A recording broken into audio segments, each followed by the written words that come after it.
fiery horse with the speed of light, a cloud of dust, and a hearty hi-yo Silver, the Lone Ranger.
With his faithful Indian companion Tonto, the daring and resourceful masked rider of the plains led the fight for law and order in the early western United States.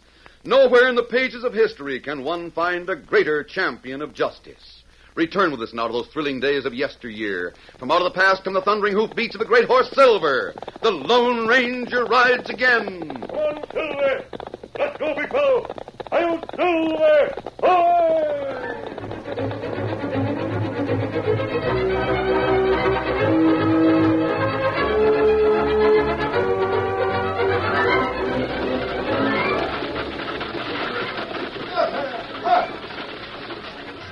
Dan Reed, 14-year-old nephew of the Lone Ranger, was returning to the town of Cold Rock from a trip to Corpus Christi, where he had been visiting friends.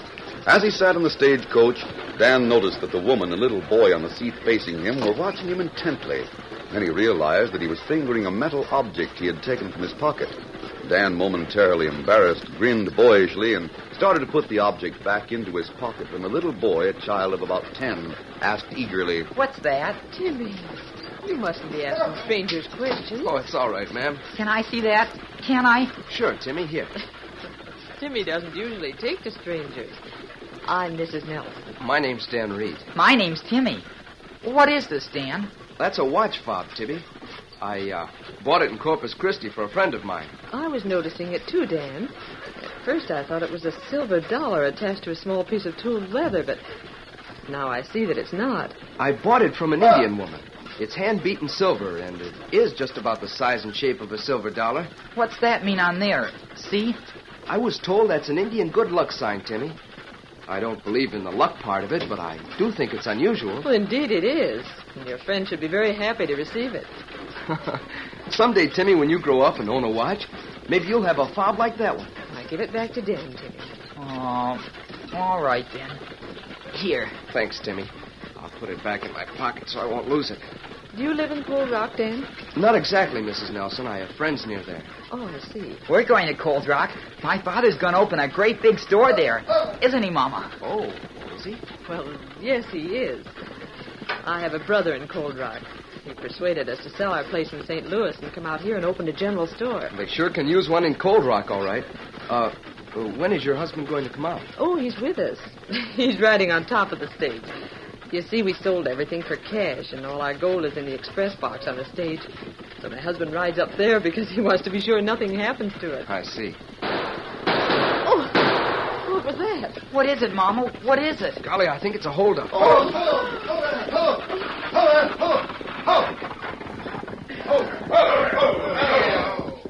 got you covered, and we'll shoot to kill if you pull anything.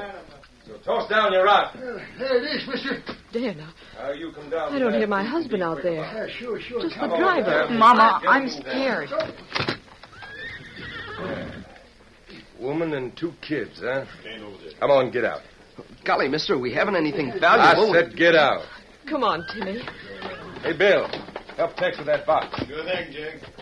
I'll see what you have, ma'am. Give me that bag of yours and that pin you're wearing. Yes. Yes, of course. Here. You're an outlaw, and I don't like you, Ah, see? shut up. Hey, you, empty your pockets. I haven't much. Don't you give him that silver watch fob, Dan. Silver watch fob, huh? Come on, hand it over and anything else you have, kid. Here's all the money I haven't. This is the watch fob. It isn't very valuable, honest. I bought it as a present for a friend of mine. Well, now, isn't that just too bad, hmm? Guess you can make me a present of it, kid. Now, give it here or I'll shoot. Here it is. You're about the lowest type of crook we could ever meet up with. If you and those men of yours didn't have the drop on the driver and my husband, you can mark my words. Wait they'd a have... minute, lady. Is that other hombre up on the boot your husband? That's right. And when we get to Cold Rock, he'll get a posse, Go and on, then you'll... get back inside. That husband of yours won't do us any harm, ma'am. You see one of our bullets happen to hit him. Oh, no. No. Yep. Oh, no. Lying up there dead.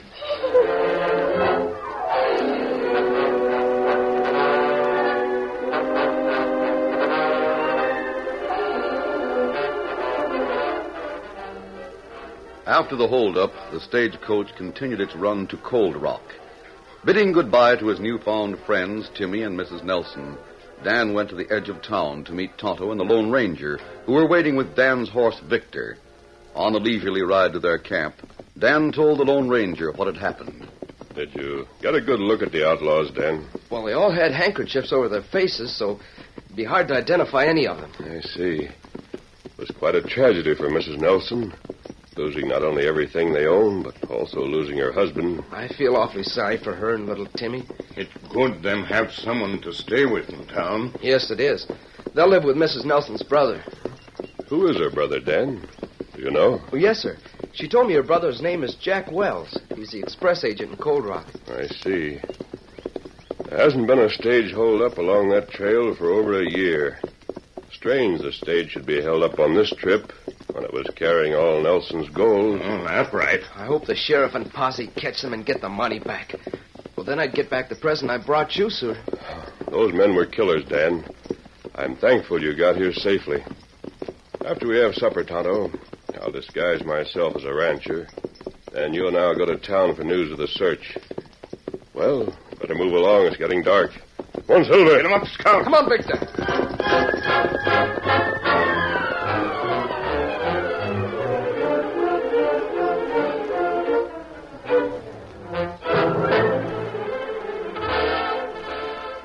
That evening, the Lone Ranger, wearing a disguise, stood at the back of the cafe with Tonto. They listened intently to a discussion between the sheriff and a man who had entered just behind them a short time before. I tell you, Sheriff, you can't give up the search. Now listen to this, Tonto. Those killers have got to be found. Well, I didn't say we was giving up exactly. What I did say was that those outlaws left a trail as far as the river, then we lost them. We cut sign up and down the banks on both sides, but we couldn't pick up the trail again. Well, I don't have any too much money, Sheriff, but I'm putting up a reward of $500 for their capture. Don't forget, they killed my brother-in-law. That must be Jack Wells, Tonto. Ah, him plenty upset about killing. How much you reckon was your brother-in-law bringing out here in cash, Wells? Well, according to what my sister told me, he had all of $15,000, all cash. That was a right smart lot of cash to be toting around the country. Well, sure it was. But Nelson had a thriving business back in St. Louis. He turned all his holdings into cash so as he could open up a big general store here in Cold Rock. Now his widow and kid are stone broke, dependent on me. Of course, she's my sister, so I don't mind that. Well, it's mighty nice of you to take 'em in and plan on looking after 'em like you're doing, Wells. Yeah, that's right. Get the reward, Wells. We'll keep hunting. Good. It's funny if your brother-in-law had such a thriving business in St. Louis that he'd want to give it all up and come out of this wild country. Well, that's what I told him in my letters. But my sister wanted to be living near me. I'm her only living kinfolk. Well, come on, Sheriff. I'll treat you to a drink. Well, that's... Come on, Tonto. Let's get out of here. Be ready to leave. What do you have, Sheriff? How about you guys?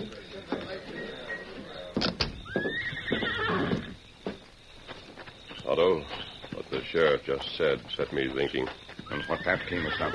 He said that if Nelson had such a thriving business in St. Louis, it was strange he'd sell out and come here to start over. But fellers say sister make husband sell out and come west. Yes, I know. But that doesn't fit in with what Dan told us, Tonto.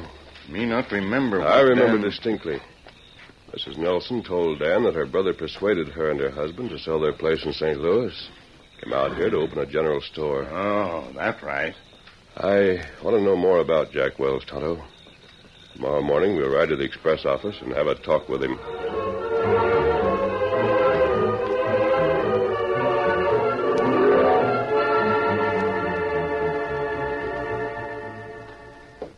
The following morning, the Lone Ranger, still disguised as a rancher, entered the express office where Jack Wells was busy at his desk, with his little nephew, Timmy Nelson, sitting nearby looking at a picture book.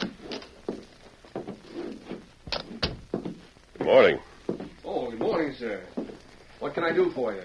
I'm thinking of sending a sum of money to a bank down in Corpus Christi. Could you handle it? Sure could, mister. Oh, get up, Timmy. Give the man that chair. Oh, no, sit still, son. I don't want to sit down. My father had a lot of money, but the outlaws took it. And they shot my father, too. Oh? Well, that's too bad, Timmy. They made us get out of the stage, and they robbed my mother, too. But I wasn't scared. Very much. You must be a brave little boy. Perhaps someday they'll catch those outlaws, get back the money they stole. Mama don't like it here. She cried when Papa said we were coming way out here. Look, Timmy, you run along outside, huh? The man and I want to talk private. Run along now. All right, Uncle Jack. I'll come back in after a while. Goodbye, mister. Goodbye, Timmy.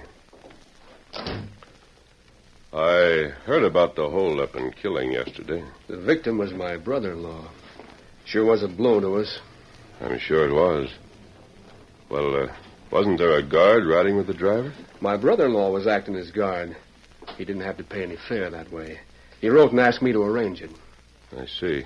Now, if you want to discuss what you came in about... I'm not sure yet. I'll let you know if I decide to send the gold by express. I'll think it over, Mr. Wells. Well, I guarantee it'll be safe, mister. I'll let you know. Adios.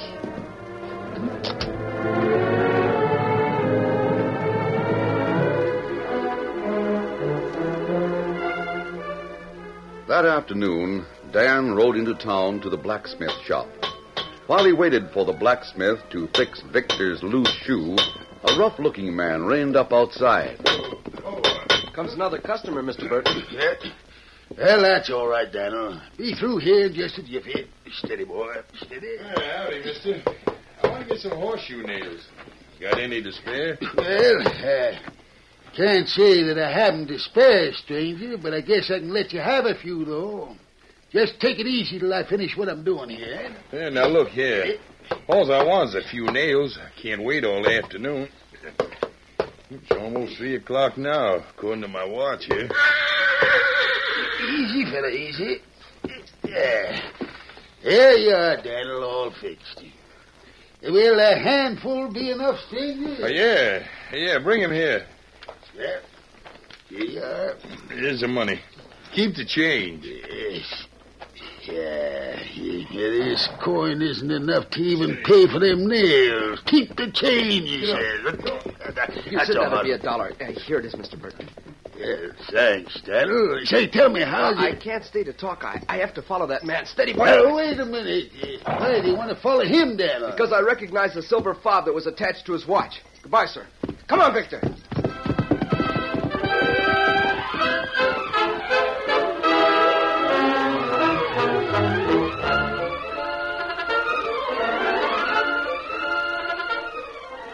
The curtain falls on the first act of our Lone Ranger story. Before the next exciting scenes, please permit us to pause for just a few moments.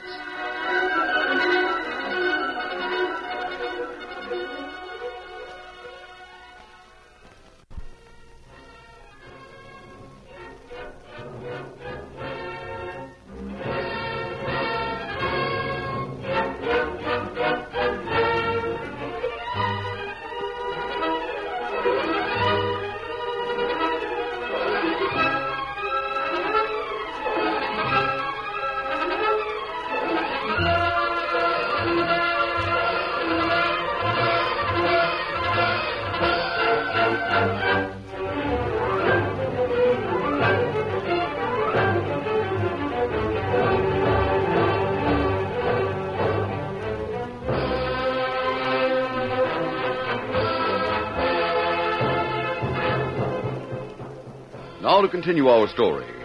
When the stranger in the blacksmith shop pulled out his watch, Dan recognized the watch fob that dangled from it and decided to follow the man.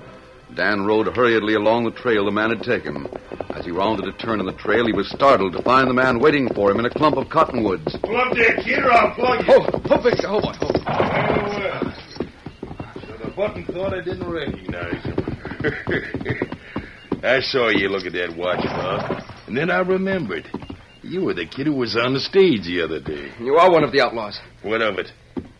Maybe you're just a run of a maverick, but you're too smart for your own good. I'll go back to town. Think I'm a fool? If I wasn't squeamish about plugging the kid, I'd use this gun on you right now. Since I am, I'll take you along with me and let Jake decide what he wants to do with you. No, I won't go with you. Don't try to make a break for it. I will let you have it. Now, ride on ahead of me. Get going. You'll be sorry for this, mister. Get going, I said. Get up, Victor. Get up there. Come on.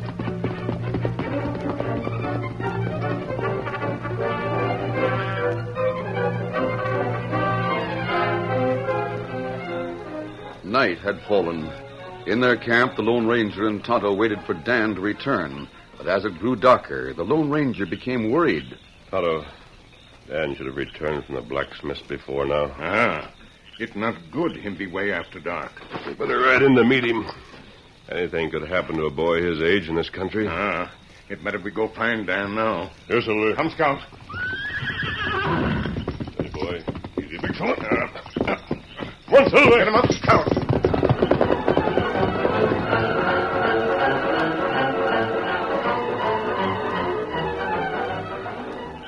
While Tonto rode on into town to the blacksmith shop, the Lone Ranger, who was now in his usual mask and costume, waited on the edge of town. Before long, Tonto returned. Oh, Scout. Oh, fella. Oh, fella. Oh, up. What did you find out, Tonto? Me get there when blacksmith just lock up.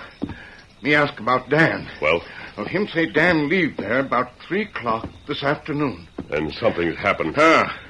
Me hear more from blacksmith. Him say stranger come to shop. Dan say something about watch fob him see on stranger. Watch fob? Must have been the fob that Dan brought for me. When stranger leave, Dan follow.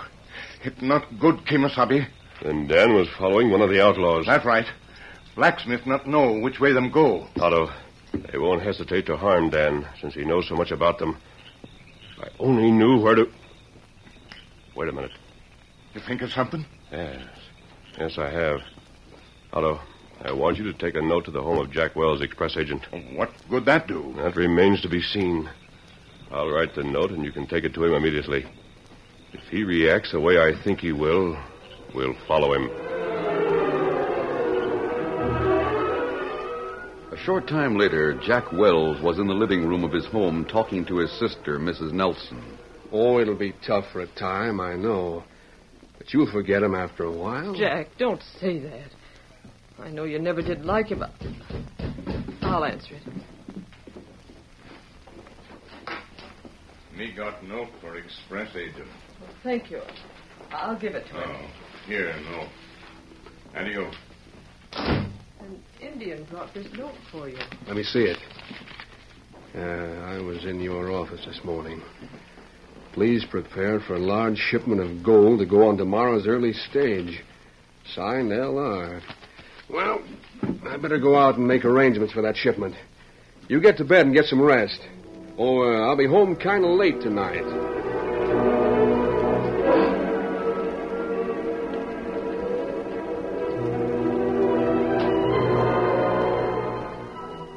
Later that night, Dan, tied hand and foot, lay on a cot in an old cabin far up the river bank. He looked up as Jake and his 2 henchmen entered. Well, Button, Jake's decided what he's going to do with you. What are you going to do with me? I got a good plan thought out for you, kid. If they ever find you, they'll think you met with an accident. You better not do anything to me or my friends will... Listen to the button. Look, kid, we aren't afraid of any friends you got. And anyway, like I said, when you're finally found, it'll look like an accident. Nobody'll be able to connect us with a killing. Killing? You oughtn't to scare the kid like that, Jake. 'Tisn't right. What are you going to do with me? You asked me that before, kid, and I'll tell you. This hideout's on the bank of the New Aces River. There's one of those rope footbridges just above here across the gorge. Just below that's a waterfall. Now, we put you on your horse and make you ride him across that bridge. If you get across, you go free. That's giving you a fair chance. But those footbridges aren't strong enough to hold a horse. The rope's will break and we'll be dashed over the falls. That's exactly what I'm counting on. That bridge isn't too safe right now, even for one man, let alone to hold a horse and a boy. All right, Tex, I'm letting you handle this since you brought the kid here. But, Jake, I told you I don't feel right about... This won't be like shooting the kid. You're giving him a chance. Make sure that he starts across that footbridge. You understand? Sure. You'll ride across it, all right. I'll untie him now. There. Get up, Button. You and me are going for a nice ride.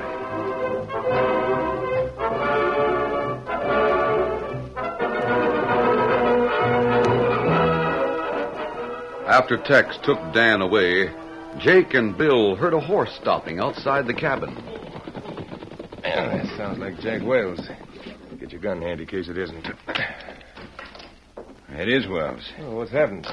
What brought you here, Wells? Just this, Jake. A man come to my office this morning. He asked about shipping a lot of gold on the stage to Corpus Christi. I got a note from him tonight saying he wants it to go on the early stage tomorrow. Sounds very interesting, Wells. Got away with it Hey, hold on, Jake. My horse don't whinny like that without some reason. Must be someone prowling around. Too soon for Tex to be coming back. Bill, step over there with your gun handy so he'll be behind the door if anyone opens it. Sure. Don't move, either of you. Reach. Mask, hombre. At least it isn't the law. Law will get you. You, Wells, will go up with the others for your part in that hold-up and murder. Hey, he knows who you are, Wells. Right now, I want to know where the boy is, the fellow one of your men here. Boy? Well, listen to him. He must be loco. Yeah, he sure must be. I'll give you just 5 seconds to tell me where that boy is. And I'll give you just 2 seconds to drop those guns, mister. Good work, Bill. Keep him covered. You heard what I said. Drop those guns. All right. Now we can relax, Wells. Bill, keep his gun on this hombre while we decide what to do with him. You not do anything. Now you get him up quick. Look in the doorway behind Bill, an Indian with 2 guns. Drop gun now. Sure, I'll drop it. I'll take my guns. Now you get over there with the other 2. Yeah, sure. Otto, take their guns. Me take them. Me have guns. Hold your guns on the other 2. I'll holster mine while I loosen this man's tongue. Me have them covered. Come here, you. Hey, let go of me. Who do you think you're grabbing? I'm grabbing you, you dirty bully. Why, you... Where's that boy? Answer me. I'll knock that mask right off your snooping face. This'll knock that sneer off your face. And this. And this. Take it. Oh, my God. He's got Jake down. Get up. I'll give you more of the same until you tell me. I'll tell you. But it won't do any good. Speak up then and be quick. Tex took the kid up the river a ways. Going to make him ride across the footbridge. Why, you rotten bunch of cowards. You know that rope bridge won't hold. He and the horse will go over the falls. Sure, that's right. Why, you dirty killer. I ought to choke the life out of you right now. Heel for me. Heel for me. Out. Get on the floor where you belong.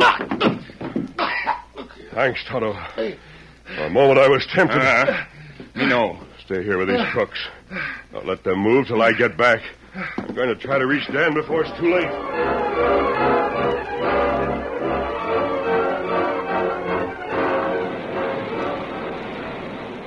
Near the end of the footbridge over the gorge, Dan sat on his horse Victor with Tex close behind with drawn gun. All right, Button. Here's where the bridge starts. Please, let me go. They won't know if you're doing... Nothing doing, kid.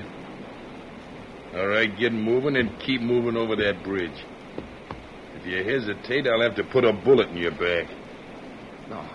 No, I won't go. Oh, yes, you will, kid. Now get going. I'll give you 1 minute. All right. Come on, Victor.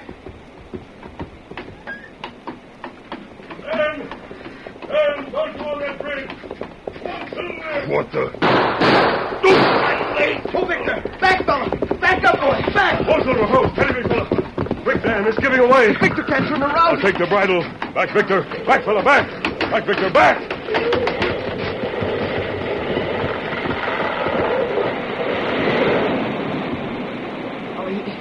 If you hadn't It's come, all sir... right, Dan. Thank heavens you're safe. Now we'll take that outlaw back to where Tonto is holding the others.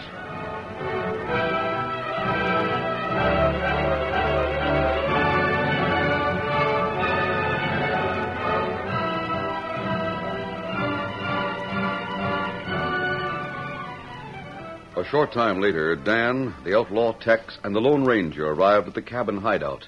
After Tonto and the Lone Ranger tied up the outlaws, the Lone Ranger spoke. Tonto, you stay here with them. Dan and I will go to town and send the sheriff out to get them. Me do it. I don't know how all this happened. Why, you followed You me... gave yourself away to me, Wells, when I came in disguise to your office. You said your brother-in-law wanted to come out west, but your sister told Dan that you persuaded them to sell out and come here. That's right. Also, it was strange that you suggested he act as guard on the stage. You planned with the others to have him killed in the holdup, and to take the gold you knew he was bringing with him. Wells, you're a fool. That's right, he is. I sent that note, knowing that he couldn't pass up the chance to plan another holdup with you men. Then we followed him here. Here's the watch fob they stole from me, sir. Now I can give it to you. Oh, thanks, Dan. That watch fob almost caused your death, but it did serve to lead us to these killers. Well, I'll go now, Tonto. Come along, Dan. Adios, Kimasabi. Adios. Who is that masked man, anyhow? I don't get all this. Why, him known as Lone Ranger. Adios, Silver. Hoy!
The story you have just heard is a copyrighted feature of the Lone Ranger Incorporated.